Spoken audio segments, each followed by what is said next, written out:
Welcome to the Marriage Today podcast. I'm Jimmy Evans. I'm joined today by my wife, Karen. Hi, it's good to be here. It's great to have you here. And also, we exist as a podcast to help you thrive in your marriage. Also, to help you maybe just have some tips and maybe some challenges you're going through, how to solve problems. Karen and I have a new book that's called I Will. It's a 365-day devotional for couples. It's a short devotional every single day that you can sit down with your spouse, breakfast table, dinner table, in bed together. You can read it together. It just takes 2 or 3 minutes, but it's something that can really help to bring you together, help to start conversations, solve problems. Encourage you to get it. You can get it at xomarriage.com. You also get it on amazon.com.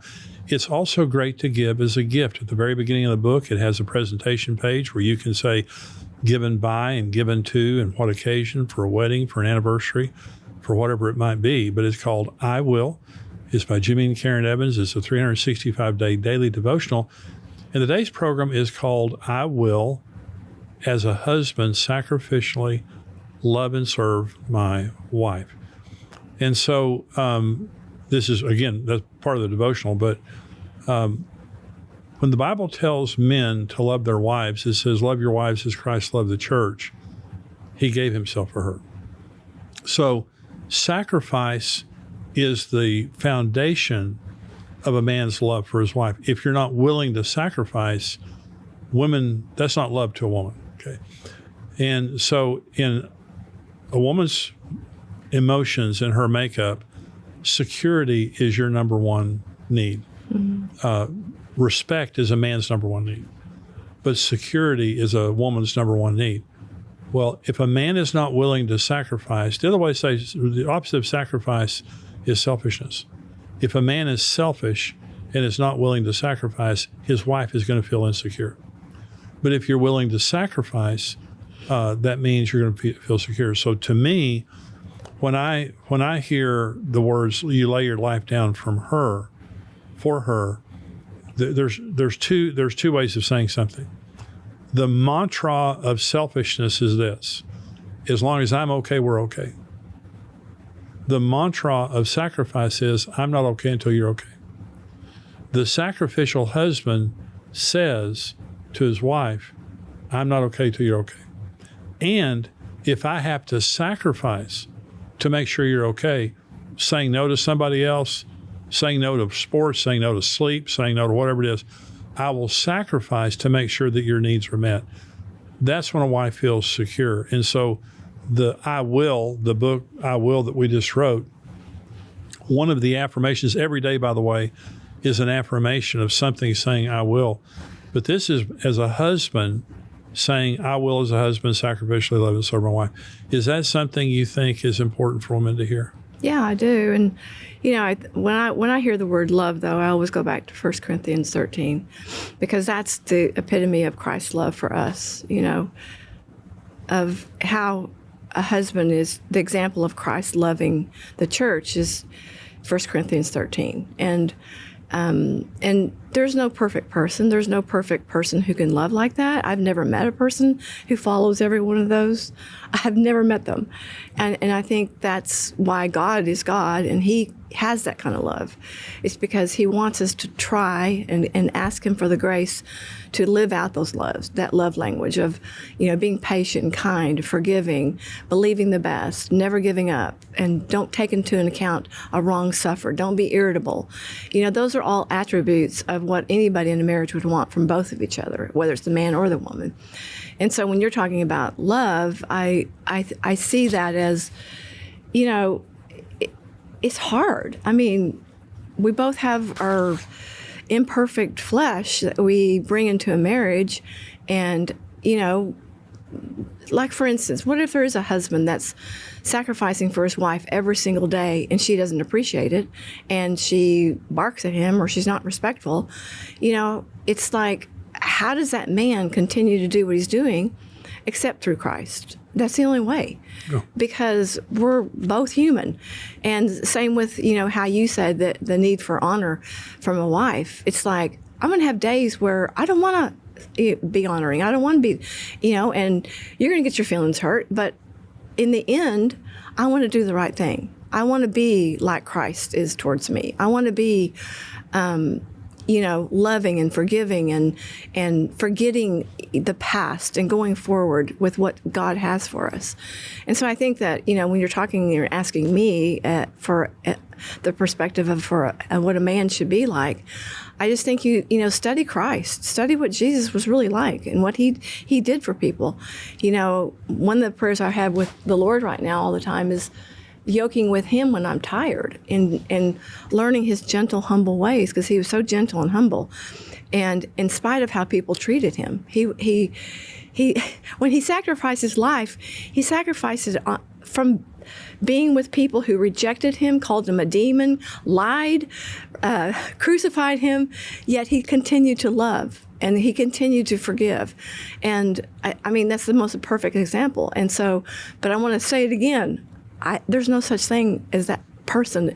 That it would be impossible to be that person, because only Christ can be that person. Yeah. But he gives us the grace every day to be more like him. Well, so it's like you go to a job, you take a job and you say, okay, how much you want me to work? I want you to work 50 hours a week. What do you want me to do? I want you to dig ditches. I want you to show up in the morning. I want you to dig ditches 50 hours a week. Great. So if I take that job, I'm expecting to have to work. Mm-hmm. I know I'm going to have to go to work and dig ditches all the time.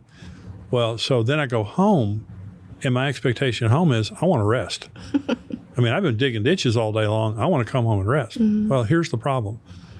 When your home doesn't exist to support your work exists to support your home. Mm-hmm. Home comes first. True. A lot of times I would come home after working and golfing and all this stuff, and my expectation was I'm going to come home, you're going to cook, clean, take care of all my needs with a good attitude. And I did. Well, the next part you interrupted with, I said with a good attitude, is you didn't have a good... I did have a good attitude. No, well, we're going to get in the fight right here. But what I thought was, I'm Mr. Wonderful. I'm gonna go out here and spend myself at work and golf and come home and refuel at home. Well, we do refuel at home, but the point is, my first job is at home. Mm-hmm. It's not where I make money. It's not with my friends. It's at home. So when I came home, and when the Lord healed our marriage, I would come home, and I had a pastor of a very large church, and I would come home and I was tired, and you would let me rest for a couple hours. You let me sit down and, have dinner with the family and, watch the news or whatever. Then I've spent time with you. I've spent time with the kids. I put the kids to bed and pray with the kids. And you and I would sit down and we would talk and all that. So the point being is I did refuel at home, but I also had to work at home. And a lot of times a man will come home and feel as though, hey, listen, I've been breadwinning for the family. I've been doing all this. I'm talked out. I just want to sit down and refuel. And that's what my dad did. My dad, when I grew up, my dad came home from work and sat in a chair. He sat in his chair quietly all night long and then went to bed. Woke up the next day, did it again. Woke up the next day, did it again. And on Sundays, he sat in front of the TV all day long. That's all I ever saw. And so my number one role is to take care of you. My number one. The number one ministry that Jesus Christ has given every man is to take care of his wife sacrificially. That's the number one role. Not making money, not going out and saving the world, not entertaining yourself, is taking care of your wife. So when you say to your wife, and this podcast is on, I will sacrificially love and serve my wife, that's a commitment that I'm saying I will sacrificially. What that means is if I don't get mine, you'll get yours. Mm-hmm. I will sacrifice me getting mine for you getting yours. Mm-hmm. And it means this. I'm not okay until we're okay. Mm-hmm. And so one of the things I ask you pretty regularly, Karen, is, are you okay? Mm-hmm. And what I mean by that is there anything I'm not doing? Is there anything I need to do? Because if there is, I'll stop everything and do it. Mm-hmm. You're my number one priority. Mm-hmm. So when a wife knows that she's number one and a husband is willing to sacrifice, it meets her number one need, which is security. When a husband is selfish, when a husband is detached, when a husband knows his wife needs something, but he's put out by it. Well, what do you need? Mm-hmm. She begins to feel insecure. So for every husband, I'm just telling you, we've been married 50 years. I've been a marriage counselor for over 40 years. I know this. This is something I know, and we're all wired the same way. If you want a happy wife, you have to let her know, I will sacrificially love you and serve you for the rest of our lives with a good attitude. You're the most important thing that God ever gave me, and I'm going to take care of you. And that is a win-win right there. And you've done that, honey. You've done a good job. Well, thank you very much. You're welcome. Okay, well, we hope that you have enjoyed this today. Hey, listen, we have the I Will Devotional, 365-day daily devotional for couples, something you can do together at the breakfast table, dinner table, over a cup of coffee, laying in bed. It'll take 2 or 3 minutes to do one every day. And every one of them is just a daily affirmation. And it'll help you. It'll start conversations. It'll stop fights. It's something that will help to build a foundation in your relationship. You can also give it as a gift. The front page in the book is a presentation page where it says given by so-and-so to so-and-so on what event, wedding, anniversary, whatever it is. Phenomenal gift. And by the way, by April, we'll also have a leather gift edition of that, which is going to be fantastic. It's beautiful. I've already seen the first one. And so but the paperback is ready to go right now. xomarriage.com and also amazon.com. And we have counseling here at XO Marriage. It's called mediation. If you need help for an hour, 2 hours, 3 hours, half a day, full day, 2 days, we can do it via phone, via Zoom, or in person. Go to xomarriage.com, look at mediation. We have a form there you can fill out. We'll get in contact with you and get you with a trained counselor, someone that can help you. But if you're struggling, you need help individually or as a couple, we'd love to help you.